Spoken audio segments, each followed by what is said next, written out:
ছাত্র জনতার গণ অভ্যুত্থানে দেশ ছেড়ে ভারতে পালিয়ে গেলেও মসনদ হারানোর মাত্র এক মাসেই সাবেক প্রধানমন্ত্রী শেখ হাসিনার মাথার ওপর এখন শতাধিক হত্যা মামলা।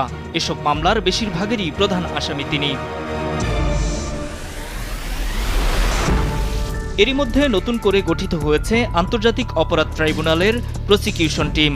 যুদ্ধাপরাধের বিচারের জন্য এই ট্রাইব্যুনাল গঠন করেছিল হাসিনা সরকার। এবার কি তাহলে এই আদালতেই তাকে বিচারের মুখোমুখি হতে হবে? আমরা জুলাই গণহত্যা এটার জন্য দায়ী যে ব্যক্তিবর্গ আছেন, আন্তর্জাতিক অপরাধ ট্রাইব্যুনালে ওনাদের বিচারের জন্য আমরা ইতিমধ্যে একটা ছোটখাটো গবেষণা মতো করে দেখেছি এই আইনের অধীনে এই হত্যাকাণ্ডের সাথে জড়িত ব্যক্তিরা এবং যারা আদেশ